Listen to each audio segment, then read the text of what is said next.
नमस्ते मेरे प्रिय छात्र मित्रों। हिंदी लोक भारती कक्षा 10वीं में आप सबका स्वागत है। आज हम दूसरी इकाई का पाठ 6 देखने वाले हैं। उस पाठ का नाम है हम उस धरती की संतति है। इसे लिखा है उमाकांत मालवीय जी ने। यह पाठ पूरक पठन के लिए दिया गया है। उमाकांत मालवीय जी का जन्म 1931 मुंबई महाराष्ट्र में उनका जन्म हुआ और मृत्यु 1982 उत्तर प्रदेश के इलाहाबाद में उनकी मृत्यु हुई। इनका परिचय संक्षेप में इस प्रकार है। भावों की तीव्रता और जन सरोकारों को रेखांकित करने वाले रचनाकारों में उमाकांत मालवीय का स्थान अग्रणी रहा। हिंदी साहित्य में आपको नवगीत का भगीरथ कहा जाता है। आपने कविता के अतिरिक्त खंड काव्य, निबंध तथा बालोपयोगी पुस्तकें भी लिखी है। इनकी प्रमुख कृतियाँ हैं मेहंदी और महावर, देवकी, रक्तपथ, सुबह रक्तपलाश की यह कविता संग्रह उनके प्रसिद्ध हुए हैं। इस कविता के बारे में कवि कहना चाहते हैं, यह जो कविता है यह पद्य रचना कव्वाली इस विधा में आती है। कव्वाली एक लोकप्रिय विधा है। इसमें दो दल अपनी अपनी तारीफों अथवा किसी विषय पर अपने राय को रोचक और तार्किक ढंग से नोकझोंक के रूप में प्रस्तुत करते हैं। अच्छे कव्वाली गायकों को श्रोता रात रात भर सुनते रहते हैं। हम उस धरती की संतति है।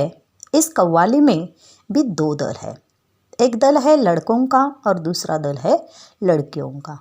लड़के देश के महापुरुषों से और शूरवीर योद्धाओं से अपना संबंध जोड़कर अपने आप को श्रेष्ठ साबित करते हैं, तो लड़कियां सीता, सावित्री तथा युद्ध में अपना पराक्रम दिखाने वाली योद्धा नारियों से अपना संबंध जोड़कर अपने आप को श्रेष्ठ बताती है।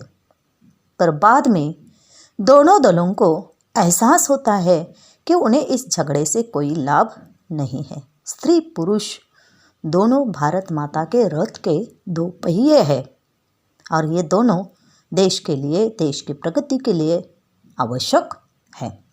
तो चलिए देखते हैं कव्वाली हम उस धरती की संतति है। हम उस धरती के लड़के हैं, जिस धरती की बातें क्या कहिए, आज क्या कहिए, हाँ क्या कहिए। यह वह मिट्टी जिस मिट्टी में खेले थे यहाँ ध्रुव से बच्चे। तो कवि इस कविता में कहते हैं कि हम उस धरती पर रहने वाले बच्चे हैं जिनकी जितनी तारीफ की जाए, प्रशंसा की जाए उतनी कम ही है। यह वही धरती है जहाँ ध्रुव जैसे महापुरुषों का जन्म हुआ था और वे इस मिट्टी में खेले थे। यह मिट्टी हुए प्रहलाद जहाँ जो अपनी लगन के सच्चे, शेरों के जबड़े खुलवा कर थे जहाँ भरत दतुली गिनते, जयमल पत्ता अपने आगे थे नहीं किसी को कुछ गिनते। तो इस कव्वाली में लड़के कहते हैं कि इस मिट्टी में भक्त प्रहलाद का जन्म हुआ था। सारी दुनिया को मालूम है कि वे अपनी धुन के कितने सच्चे थे। आपको भक्त प्रहलाद मालूम हुआ होगा। भक्त प्रहलाद यह हिरण्यकश्यप के पुत्र है। वे महान विष्णु भक्त थे। इनकी रक्षा के लिए विष्णु ने नरसिंह अवतार लेकर हिरण्यकश्यप का वध किया था। यह आख्यायिका, यह दंतकथा हमें मालूम है। तो ऐसे यह भक्त प्रहलाद अपनी धुन के लिए, अपनी भक्ति के लिए बहुत ही सच्चे थे। पिताजी ने कितने भी बार बार समझाने पर भी वे विष्णु की ही भक्ति करते रहे।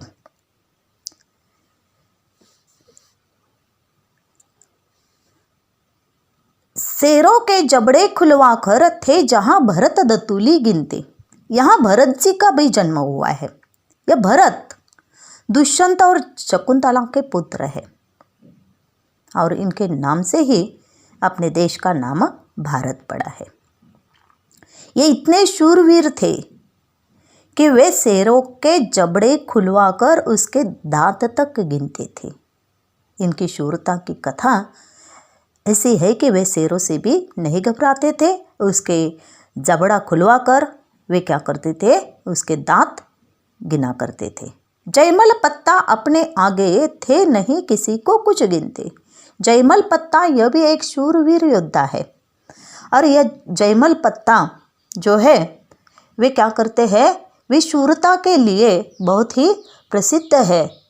और ये दोनों महावीर शूरवीर योद्धा है। उन्होंने चित्तौड़ पर अकबर द्वारा किए गए हमले का बहादुरी पूर्वक सामना किया हुआ था। ऐसे महान पुरुषों के जिन्होंने जहाँ इस धरती पर जन्म लिया है, ऐसी धरती पर हम लड़कों ने भी जन्म लिया है। इसीलिए हम उसी धरती के संपत्ति है जहाँ अनेक महापुरुषों ने जन्म लिया है। इस कारण हम तुमसे बढ़कर हम सबके आगे चुप रहिए। अजी चुप रहिए, हाँ चुप रहिए, हम उस धरती के लड़के हैं। यही इसीलिए लड़के लड़कियों को नीचे दिखाते हुए कहते हैं कि इन सभी कारणों से हम मतलब लड़के तुम लोगों से मतलब लड़कियों से बढ़कर है। इसलिए तुम हमारा सामना करना छोड़ दो। तुम हमारा सामना नहीं कर सकती हो। हमारे सामने तुम सब अपना मुंह बंद रखो, कुछ बोलने की कोशिश मत करो। ऐसा यहाँ पर लड़के कहते हैं। अब देखो आगे क्या कहते हैं कवि। लड़के क्या कहते, लड़कियाँ अब क्या कहती है। बातों का जनाब शहूर नहीं, सेखी न बदारे, हाँ चुप रहिए। बातों का जनाब शऊर नहीं, सेकी न बदारे, हाँ चुप रहिए। हम उस धरती की लड़की है जिस धरती की बातें क्या कहिए। यहाँ लड़कों को अपनी बड़ाई करते हुए सुनकर लड़कियाँ लड़कों को जवाब देते हुए क्या कहती है। देखो, आप जैसे लोगों को बातें करने का ढंग मालूम नहीं है। आप जैसे लोगों को बातें करने का ढंग मालूम नहीं है। आप अपनी प्रशंसा खुद न कीजिए और इसीलिए आप चुप रहिए। सुनिए, हम उस धरती की लड़कियां हैं जिस धरती की बातें क्या कहे। हम उस धरती की लड़कियां हैं जिस मिट्टी में अनेक महान वीरांगनाओं ने जन्म लिया है। अजी क्या कहिए, हाँ क्या कहिए, जिस मिट्टी में लक्ष्मीबाई जी जन्मी थी, झांसी की रानी। अजी हम क्या बताएं आपको, क्या बताएं। जिस मिट्टी में लक्ष्मीबाई ने जन्म लिया था वह झांसी की रानी थी। वह खूब मर्दानी थी।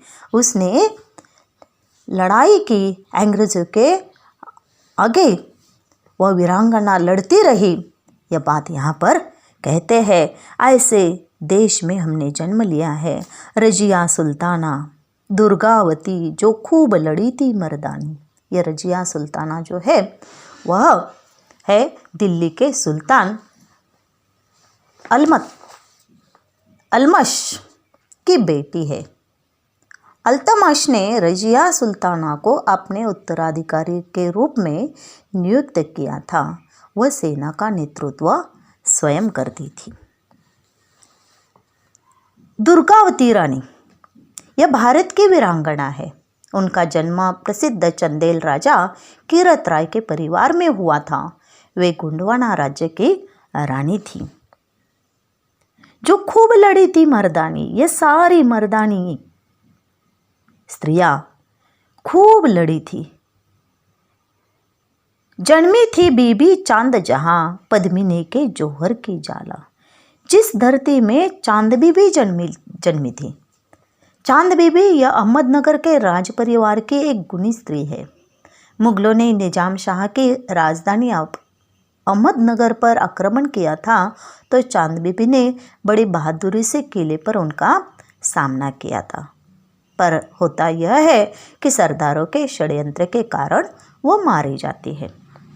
ऐसे महान योद्धा और पद्मिनी के जौहर की ज्वाला, यह पद्मावती या पद्मिनी वह है चित्तौड़ के राजा रतन सिंह की पत्नी है। पद्मावती कौन है?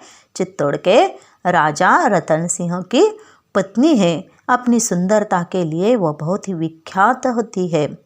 दिल्ली के सुल्तान अलाउद्दीन खिलजी ने इस रानी पद्मावती की सुंदरता के बारे में सुनकर उसने चित्तौड़ पर आक्रमण कर दिया था। राजपूत बहादुरों ने मरते दम तक उसका सामना किया, लेकिन वे सामना नहीं कर सके। अंत में वीरांगना पद्मावती ने अन्य राजपूत स्त्रियों के साथ किले में क्या कर लिया? जौहर कर लिया।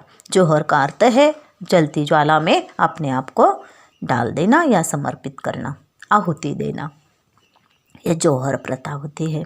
जब वह अपने आप को बचा नहीं पाती, उसकी इज्जत को बचाने के लिए वह क्या करती है? आखिर में जौहर की ज्वाला में कूद पड़ती है अन्य स्त्रियों के साथ। सीता सावित्री की धरती जन्मी ऐसी ऐसी बाला, यह धरती सीता माँ की है। सीता माँ प्रभु रामचंद्र की पत्नी, जनक राजा की बेटी। जनक राजा की बेटी होने के कारण उनका नाम जानकी भी था। और सीता यह ज़मीन की खुदाई करते हुए एक पेटी में मिली हुई जो बच्ची है और उसका ही पालन पोषण जनक राजा ने किया। ऐसी यह महान कथा है सावित्री। यह सावित्री जो है वह सावित्री राजा अश्वपति की कन्या है, सत्यवान की पत्नी है। यह एक महान पतिव्रता स्त्री मानी जाती है। इन्होंने यम से अपने पति के प्राण छुड़ाए थे, ऐसी कथा मालूम होती है। गर डिंग जनाब उड़ाएंगे तो मजबूरन ताने सहिए, ताने सहिए, ताने सहिए। हम उस धरती के लड़की है। यदि आप अपने श्रेष्ठ होने की बड़ी बड़ी बातें करेंगे तो आप लोग हमारे भी ताने सहिए। याद रखिए, हम लड़कियां इन सन्नारियों की धरती की लड़कियां हैं, हम भी किसी से कम नहीं हैं। यो आप खपा क्यों होती है? यो आप खपा क्यों होती है? टंटा काहे का आपस में?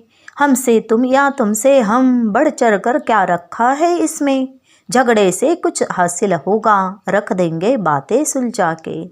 बस बात पते की इतनी है, ध्रुव या रजिया भारत माँ के रथ के है। हम दोनों ही दो पहिए हैं, अजी दो पहिए हैं, हाँ दो पहिए हैं। हम उस धरती की संतति है। अंत में लड़के और लड़कियां दोनों क्या करते हैं? अपने आप को समझ लेते हैं कि इस तरह आपस में झगड़ा करना या आपस में बातें करना यह ठीक नहीं है। यो खफा क्यों होती है? लड़कियों का जवाब सुनकर लड़के समझदारी की बातें करते हुए कहते हैं कि हमारी बातों पर आप नाराज़ क्यों होती है? इसमें आपस में झगड़े की कोई बात नहीं है। इस बात में क्या रखा है कि हमने आप लोगों को बढ़कर कहा अथवा आप लोगों से हम लोग बढ़कर है। इस तरह की बातें हमें आपस में उलझा कर रख देगी और इससे न हमें कोई फायदा होगा और न आपको ही। सच्ची बात तो यह है कि ध्रुव और रजिया ये स्त्री है, ध्रुव पुरुष है और रजिया स्त्री है। दोनों भी इसी धरती भारत माँ की संतान है। हम लोग भारत माता के रथ के दो पहिए हैं। हम सब इस धरती के संतान हैं, इसलिए कोई छोटा या कोई बड़ा नहीं है। ऐसे अंत में दोनों क्या करते हैं? स्वीकार कर लेते हैं कि स्त्री पुरुष दोनों क्या होते हैं? रथ के दो पहिए होते हैं, जो देश की प्रगति के लिए दोनों भी महत्वपूर्ण होते हैं। तो बच्चों, यहाँ पर यह कविता समाप्त होती है।